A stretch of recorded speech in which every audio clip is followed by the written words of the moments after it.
I haven't really been taking much time to just mess around on the guitar lately. I don't know if I should, if it's right to do it when I turn on the camera for the news. You just start screwing around and see what happens. Always one of the old staples. It is Friday, December 7th. Anyway, everybody knows what happened here in 1941. Enough about that for now, unfortunately. Another gray day coming up tomorrow. But speaking of which, I'll get to that. Remind me to talk about this in a few minutes, in case I forget. Good workout picking that thing up. What has been going on around here? We had some interesting songs. Okay, let me think. I don't even know where I want to start. Phoenix. I'm back on the track of getting up a little bit of stuff from the Phoenix Guitar Show, and I want to wish Bart a good second show. If anybody's in the Phoenix area next Tuesday, check out the Guitar League. Probably at the same place, the Marriott. All that info can be found at guitarleague.com, and go to the Phoenix chapter. And if you're in and around Phoenix, I really encourage you to check it out. He's got a local luthier being the guest or the presenter this time, so it should be fun. It should be a little different than what I did. I sort of hogged the show, but I tried to work with everybody a little bit. So part 6 that went up today was had a couple tunes in it. I talked about Jerry Reed. Went into a little blues land, and hadn't planned on doing this, but started talking about Mason Williams and decided I better start Classical Gas, and so that got played, and then I played one of my own, what was it, Quicksand. So it turned into a little bit more performance, or that little section of it turned into a little bit more performance than the interactive workshop I was supposed to be giving. Oh well. Let's see, what else is going on? We've had some really interesting lessons happening lately. I don't think I got to mention, last week we finished up the week with another ZZ Top lesson from Max. I might have mentioned that last week, but it may have fallen off my radar because I was so wrapped up in getting ready for the Christmas tree lighting, which is, they got to let me out of this. It's been too many years, and it's kind of deteriorated into problems with the sound. The MC, I shouldn't complain about one of my performing partners, but can't hear very well anymore. Almost 90. Singing in tune is getting to be a challenge. I had to keep singing in his ear really loudly for him to be sort of in tune with what was going on. But I think the crowd had a good time once they got over the what word am I looking for? The audio technical difficulties. But an update on that next year, if it happens again. What else? Vanessa brought us a lesson late last week that I don't think I mentioned on there. The Corrs, really interesting band. A lot of cool acoustic-y things, and Radio was that one. And then this week we got Doug Young back on board with The World of DADGAD and alternate tunings with a nice little version of Silent Night, quite different than mine. Mine is pretty straightforward, right?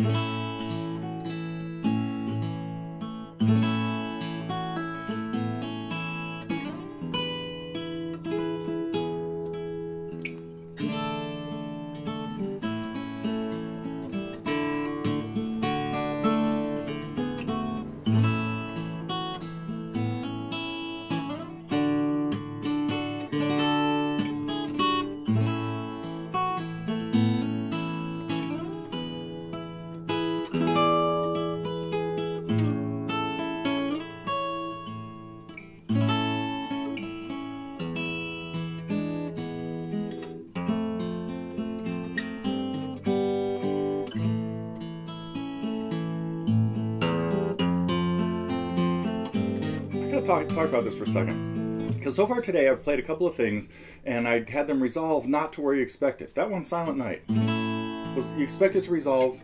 Let me see.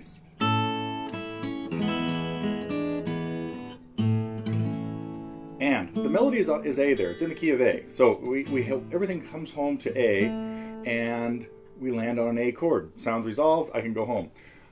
But you can also play other chords that have A in them that are not as resolved. Like, I could stay with chords in the key. Okay, this is going to turn into a whole little theory thing. I'm looking for a chord in the key of A that has the note A in it. Let's think about that for a second. 7 chords in the key, We're not going to use chord 7, 6 chords in the key. Every note in the scale, all 7 of them, will show up in 3 chords. There'll be the root of one, the third of another, and the fifth of another. That means that we have 3 different chords that will have an A in it.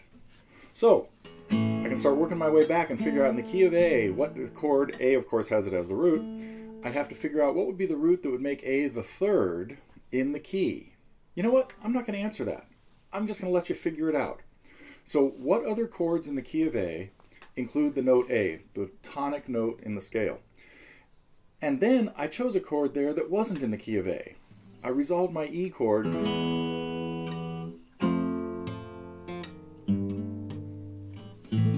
had a little walk up in the bass going from F to G to A. See if you can figure out why that works. Okay, enough of today's puzzle. Where was I? I was talking about songs. So we had Doug's DADGAD version of Silent Night and a couple of Christmas classics from Max, Joy to the World and Away in a Manger. Oh, I think I might have messed around with that just a minute ago, didn't I? I kind of did it ragtimey.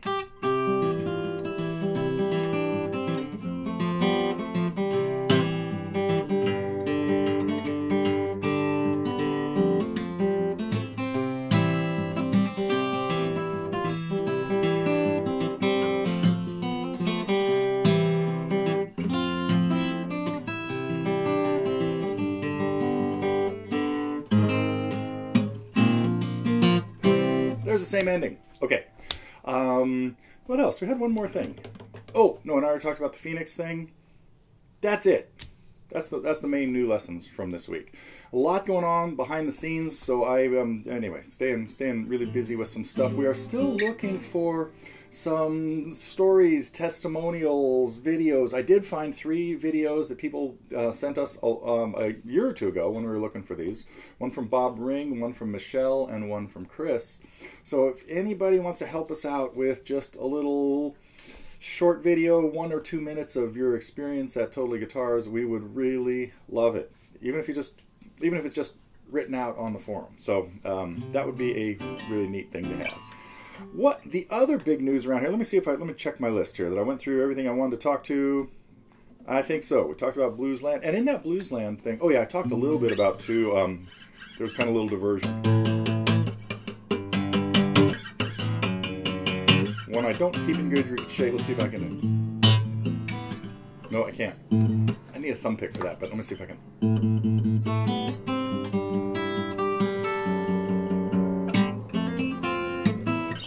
Okay, we'll save that for another day. You've probably had enough and seen enough of acoustic guitars trying to play 25 or 6 to 4. So the last thing I wanted to tell you about was the post that went up. Was it Daryl?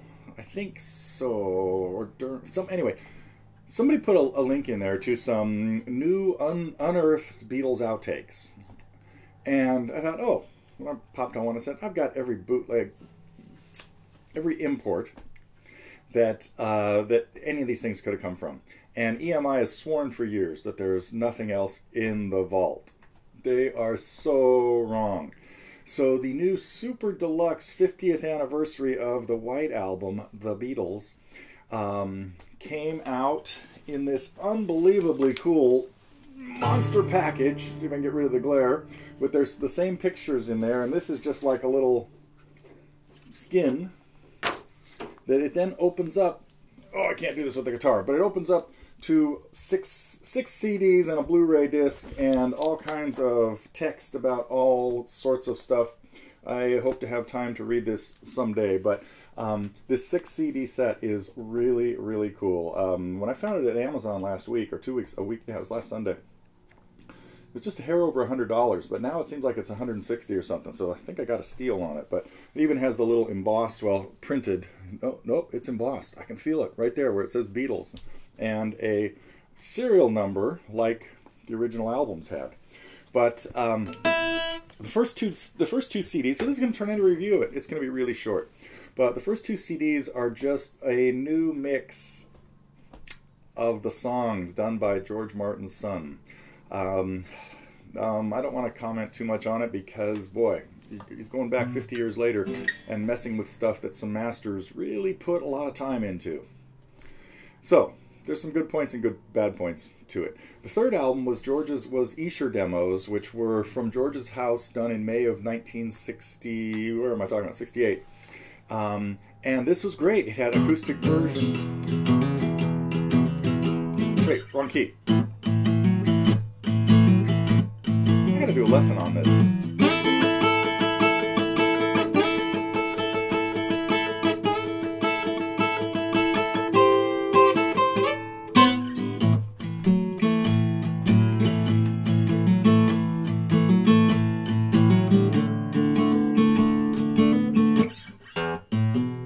Anyway,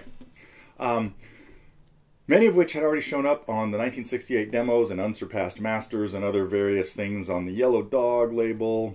And what's that other one? The TMOQ. That was the ultra rare tracks. Well, anyway, unbelievable quality in these, and all kinds of stuff that had never seen the light of day on bootlegs. So that's just the third disc.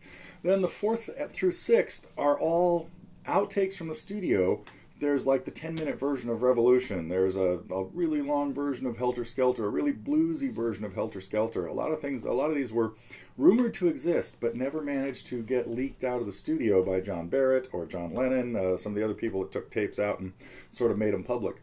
So anyway, I still haven't gotten through the whole thing as much as I want to. I kind of keep it playing nonstop, but many times I'm doing too much other stuff to actually listen to it. But I recommend it if you're the completist that really needs to get like another life. But if you're not, okay. Let's see. Let's end with a Beatles tune. What is one I have not played in years? No, I've done that one lately.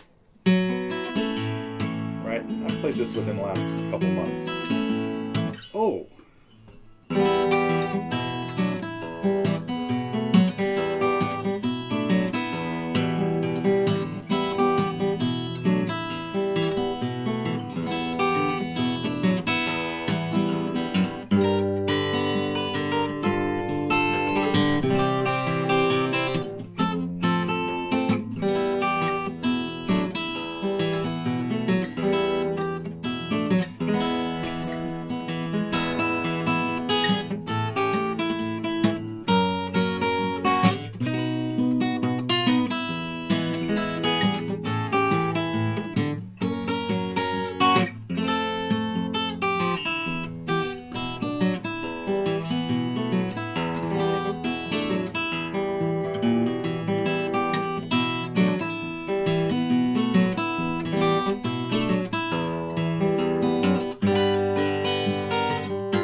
There we go. That's one that has been like way off the radar for a long time. So, hope you enjoy that. Next week I'll probably come back with playing a few more Christmas tunes. I gotta brush up on those a little bit too. So, that is it for December 7th, I think. I'm sure I forgot to mention some stuff, but that means we can live without it.